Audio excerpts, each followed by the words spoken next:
Hello and welcome to the Astroflower Aura readings. Just to sort of go through basically what we do on these readings. I'm an energy healer. I've been an energy healer for sort of 30 years. I've seen over 20,000 people and I see energy fields around everything. And I've been seeing them for a very long time, so 30 odd years. It's been the main course of my study basically throughout my life. What we're going to be doing today, we're going to be looking at the effects of what the earth energy, the vibration, or the universal vibration if you like, and how it affects each individual sign within your chakras and your aura. And this will give you a heads up on your weekly readings, your monthly readings, and etc. This is not a personal sort of thing, so I can read people's chakras and auras at distance, it's not a problem, but this is obviously a general video, and this is where we're just going to be going into general sort of connections that different signs have, because different signs work on different types of energy. And that's to do with the element system which we can find within the Astroflower. So so what we're going to do here is we're going to go through the chakras, and I'm going to pick out the ones that are affecting you as your sign the most, and see if there's anything that we can pick up in the aura as well. And just to sort of differentiate, the chakras are like the electrical cables of your energy that's going pulsating through your body, like it's energy lines or ley lines that pulsate through the vibration of the earth. We get the same thing on all the planets as much as we do on the solar system, the sun as well. So that's like the cables, the electrical cables where the current is really going through it. And that electrical cables create a magnetic field, which we would call your aura. We can also say the magnetic field of the earth and the magnetic field of the sun and other planets, and etc. So there is a difference between the two. And auras are a lot slower than the chakras. Chakras are a lot faster. I'll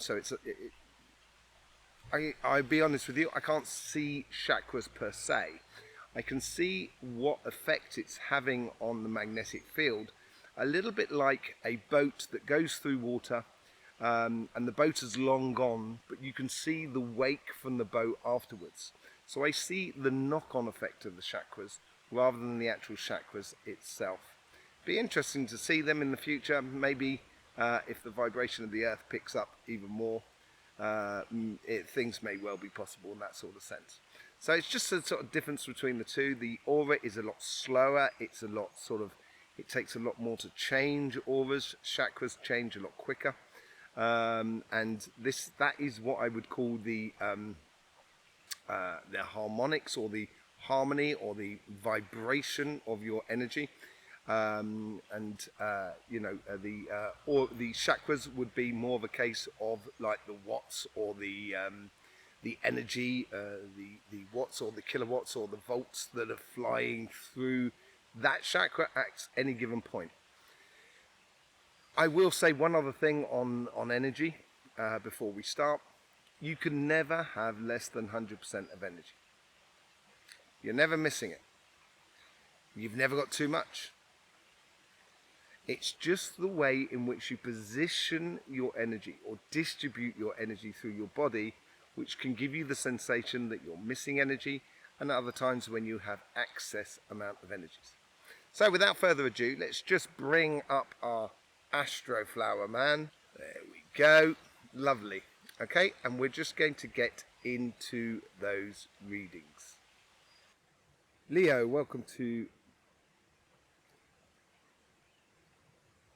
Leo, let's go on with your aura and chakra reading, shall we? Let's just see what's going on here. Let's just get an overall feel of your energies here for your aura.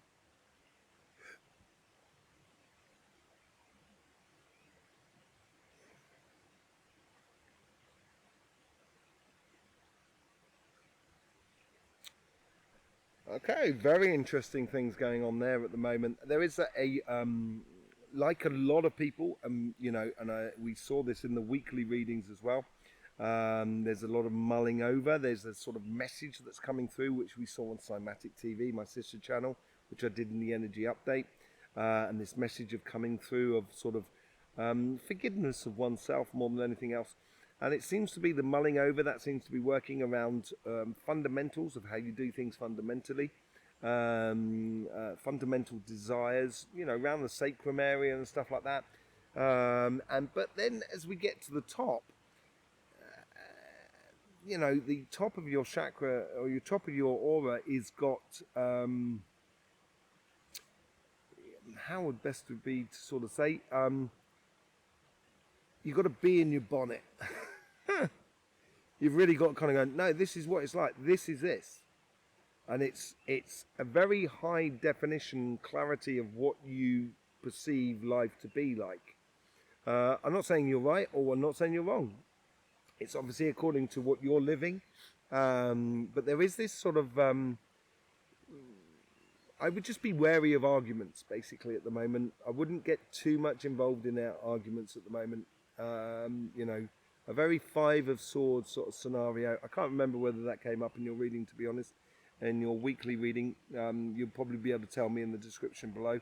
But I would just be a little bit wary of that at the moment.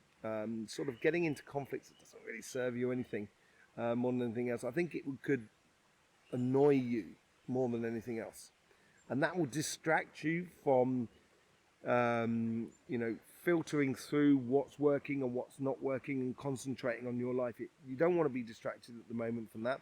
You want to be concentrated on having that inner reflection at the moment to see what is working and what is not working. So that's the overall energy, as it were, that's going through your body. Let's just have a look at the chakras now. Okay, the root chakra is tied to very fundamental or deep-rooted ideas within you at the moment. And they're immovable. It's like this and it's no other way sort of scenario, which is a very good thing, and that can be also very detrimental. Everything has its yin and yang in life, but it's a very very clear for you about how things should be. Basically, that's what it seems like in your root chakra. Very deep connections you have with the fundamentals of how things work, basically. And, you're really rooted in that. Let's just see what's going on in your sacrum. In your sacrum, there is an imbalance between your work and play ethic here of going on. I think there's a lot more work going on. You're concentrating a lot more on your financial sort of side of life. Or the administration, and that could also be the administration of your home life as well, within your relationships that are around you. So I would be a little bit wary of that. I would also seek to continue any activities that bring joy into your life, that are routine activities, not necessarily exploring new activities, because this is a moment of reflection, but more a case of, being wary of how you, if you're gonna work hard, you've got to play hard. If you don't play hard at the same time, your work is going to be a lot without a lot of result. So I would be very conscious of that this week, and make sure you do equate time for you in order for you to explore those regular, repetitive pleasures within your life, basically. And this could be sort of like doing a sporting activity. This could be, just playing cards with friends down, having a game of cards. Very simple things, but just making sure that that's still active within your life. I think that's really important. Okay, let's just see what's going on in your solar plexus. Your solar plexus is very large, so you're dealing with a lot of things. You're dealing with it's your energy is being focused on a mass array of different things within your life, and you're putting a lot of energy into all of it. because it all seems to connect together in one form or another. So, you know, what I buy at the supermarket will determine, you know, if I have a, you know, if I put on a barbecue this weekend, you know, that sort of thing. So it's being attentive to what you're shopping in order to know what you're doing at the weekend, if you're going to have a barbecue, if you're going to have people over and stuff like that. It's knowing that sort of connection between one action and another. And it's putting a lot of energy into every step that goes along to manifest that barbecue sort of thing. So this could be the same thing within your workspace. You're concentrating on, say, like the production of your product, and then, you know, your distribution and your sales. You're concentrating on every sort of step along the way and noticing that every step has its very importance, and you're putting a lot of energy into the whole process of going from one end to the other, from the beginning to the end, or the result of something. Let's just see what's going on in your heart chakra here.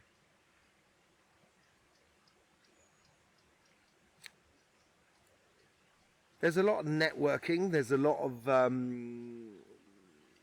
socializing, but socializing in a sense where, you know, connecting with people, connecting in a way that, you know, helps to nourish or sort of cultivate the relationships that are around you. That's the same thing on your work side. But there is also a definite direction of your heart. You've got an eye on the goal of what you want for your heart's desires. That seems to be very clear, and that networking on both sides of that pointed bit of the heart gives that sort of the energy that sort of builds around your heart's desires, because you've got a lot of connections with the world around you, which enables you to go after that heart's desire, basically. And those two chakras there at the moment seem to be the most influential chakras upon you. Let's just see what's going on the third eye in your throat chakra. Ooh, that is really out of kilter. I would be very wary of overthinking things, and this is where the complications come in. This is where I was talking earlier on about the Five of Swords scenario, or even the Five of Wands sort of scenario. If you're getting that in your reading, you know, do take that into account. Yeah, you know, there's only so much we can do with our mind, and we can do a lot with our mind's energy. We can do a lot when we're focused on things and stuff like that. And that could be really good to focusing on your heart and your heart's desires, and keying it or connecting it to those fundamental longer term plans that I was talking about that were in your root chakra as well. But they can also bring in mess into your life, so a lot of distraction, and I would be wary of that you don't distract within yourself more than anything else. You are distracting, that you're using that multitude of ideas and that inner vision in order to give you a very productive or clarity of vision, and at some point that has to be converted into a vision. And I mean a vision in sort of like a pathway of which you should be taking. So go and have a look at your weekly reading, look at the karmic messages. I think that will be really quite important. It'll help you to bring balance within your life. Okay, let's just see what's going on with the crown chakra.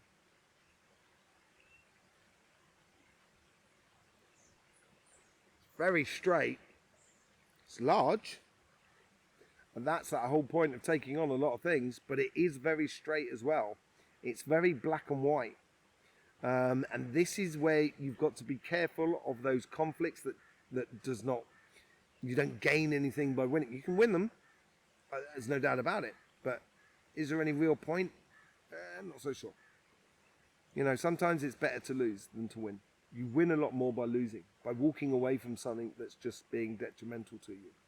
Okay? So yeah, I'd be very conscious of that within your landscape at the moment, within you, of what you're doing, basically. Let's just go back to that aura. Let's just see if we can get some more sort of detail here. What's the mulling over here?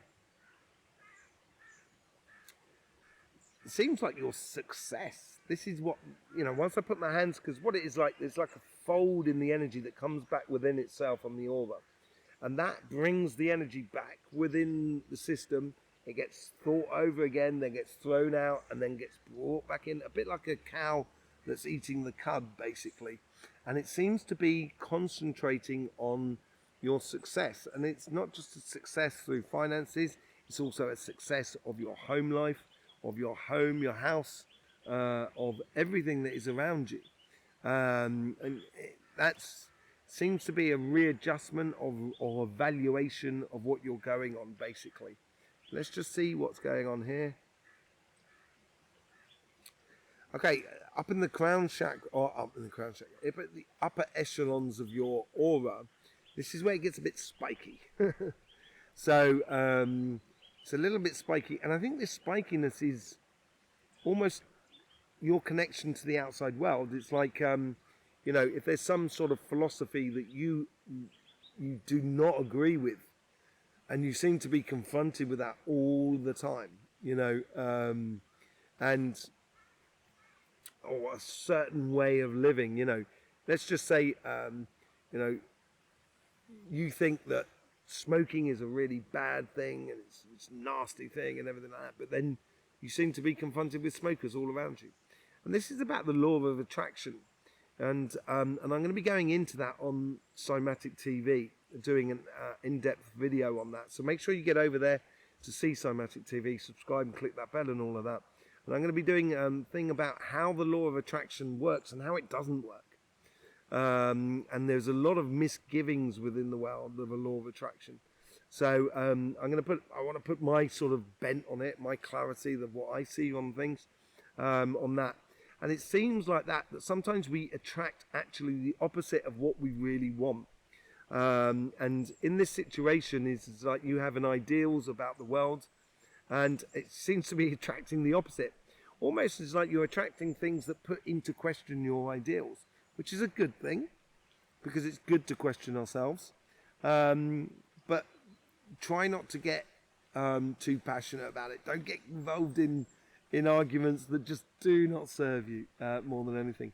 There you go, Leo. Thank you very much for being here with us. I really do appreciate it. Don't forget there's that energy update, which you'll find on our sister channel, Cymatic TV. It will be linked around about my head, around about there, I think. So get over there. Don't forget to subscribe over there and everything like that. It'd be much appreciated. I will see you at the weekend for your weekly tarot readings. And yes, I do appreciate all the support you give to this channel. I hope you get the best out of these readings. I really do. It makes the world a much better place when you do. And yeah, in the meantime, it's all for me left to say is, don't forget, life should be fun. So please do enjoy.